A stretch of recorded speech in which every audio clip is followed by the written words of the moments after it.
college basketball. I wondered if how rare you felt that experience is. I think it's a great question.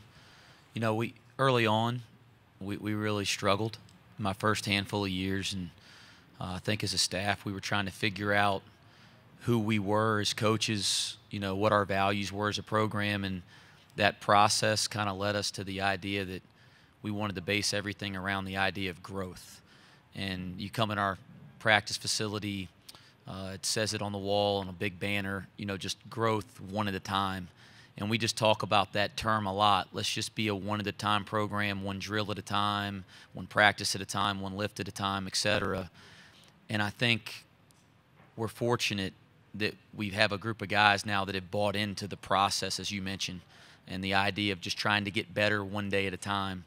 I think we kind of got to that through some of the trials and tribulations early.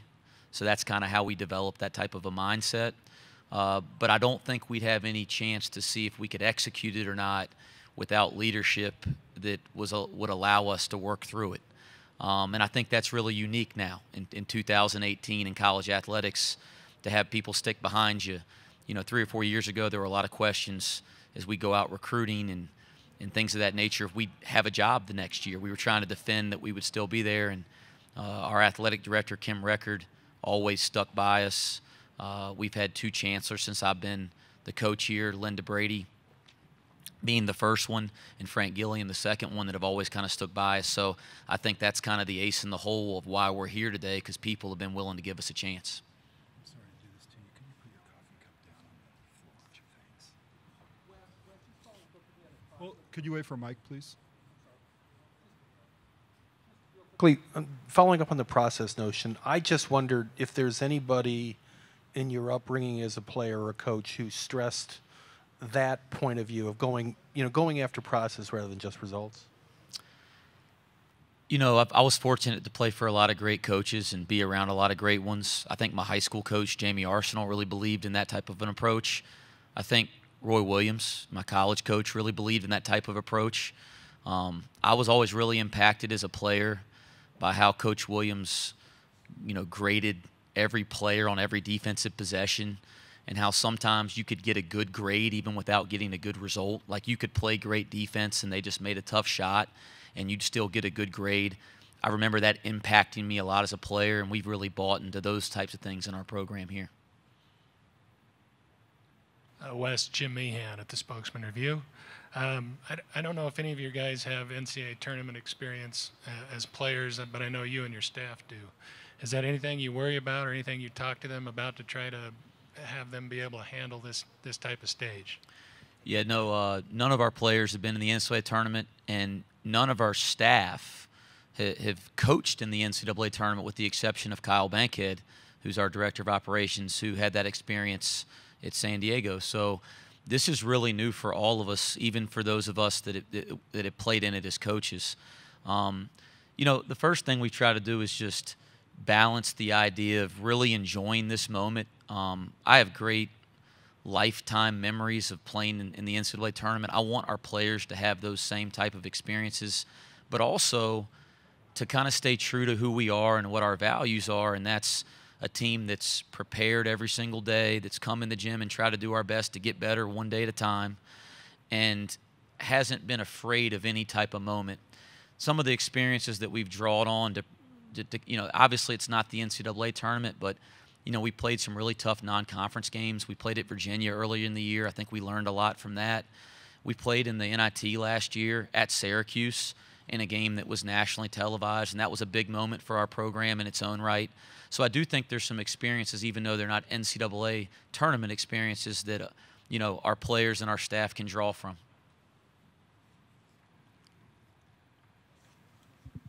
Peter Huguenin from The Arbiter. You brought up Kyle Bankhead from your coaching staff, and I know he used to play for Gonzaga several years back. How big of an asset has he been for preparing for Gonzaga?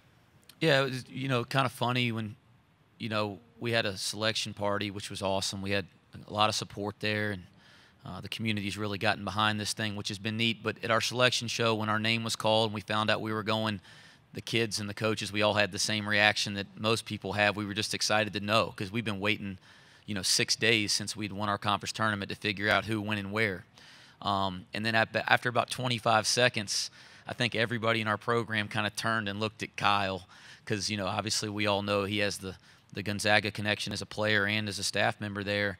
And our players were kind of funny. They were asking who you going to be pulling for and messing with them and that type of thing. But no, I mean, I think he's pretty far removed from being a part of their program. So I do think he's been a part of our preparation process for sure, but it's not like he's been a part of this team and been a part of their program the last couple years. So I do think he's been able to give his 2 cents and do what he would do in a scout anyway, but it's not like, we have some extra special knowledge because he's not as familiar with this team or the last couple years as he was back when he was coaching against them at San Diego or playing or, helping out in their program.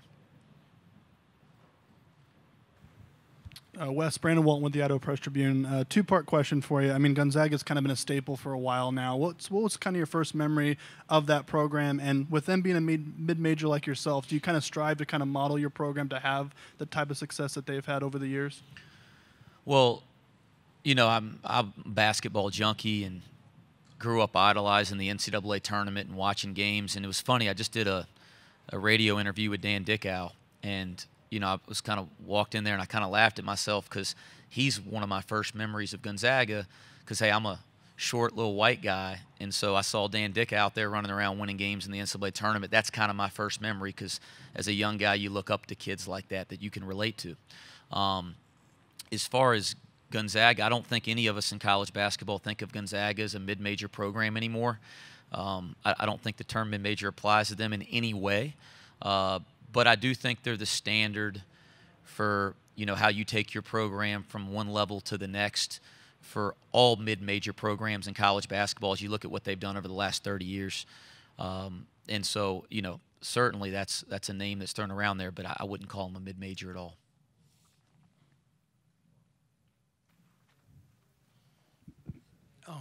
Wes, you guys, you scheduled Virginia, you scheduled Wake this year.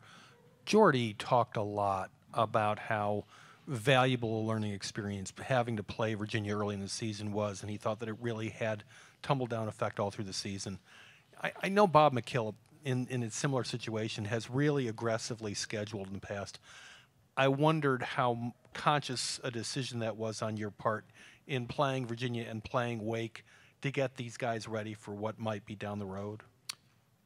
Couple things. Really interesting that you brought up Davidson because they were in our league when I was first got the head coaching job at UNCG, and we took some lumps to them like everybody in the Southern Conference. But we really did look early on at how they scheduled because I think they have a really unique scheduling philosophy if you look at it. And so we have talked a lot about them as we scheduled. As far as the experience, we've opened up the last 2 years with Virginia. So our first game the last 2 years was – or 2 years ago was Virginia at our place, and then we opened up in Charlottesville this past year. I don't think there's any game that we've benefited from more than that game the last 2 seasons because we've used that game to go to our players and say, hey, did you think it was hard to get a good shot? And without question, they say yes because it's so difficult against them. And then we've gone back in the film and showed them why. That they're so consistent every possession. They're always in the right place on every possession. Their communication is elite. They do the little things and that type of nature. So we've learned a lot from that Virginia game, and we've used it as a teaching tool, even though it hadn't been a whole lot of fun to get our tails kicked. But I do think as a mid-major school, those tough road games early in the year against elite programs, I think you can gain confidence from them if you have success. Like our win in NC State really gave us confidence moving into conference play that we could kind of play with anybody if we played and approached it the right way. Or you can really learn from them if you struggle. And I think of Virginia in that way, that we really learned a lot from that game the last 2 years, even though we didn't have a whole lot of success. Wes, this is obviously an opportunity to put your program in the spotlight a little bit and introduce it to a lot of people that don't know a lot about UNC Greensboro. What do you hope people take from this, or what do you want people to know about your program as they get a chance to see it? Yeah, thank you.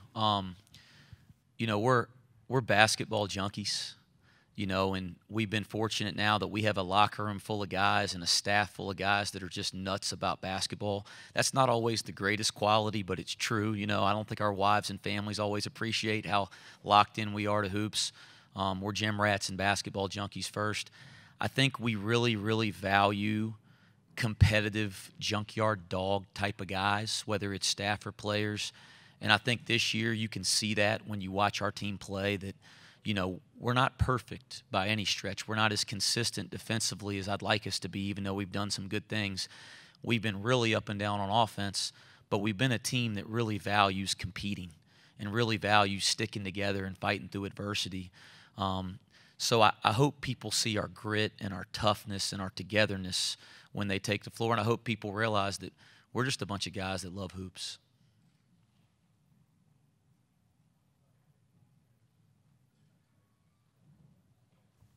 Wes, Gonzaga is the reigning national runner-up. What's it going to take to beat a team like this that's had another great season? And do you feel like a win over a program like that could kind of maybe put your program on the map and take a step in the right direction for you guys, maybe, as you say, not being a mid-major program, kind of establishing your own brand a little bit?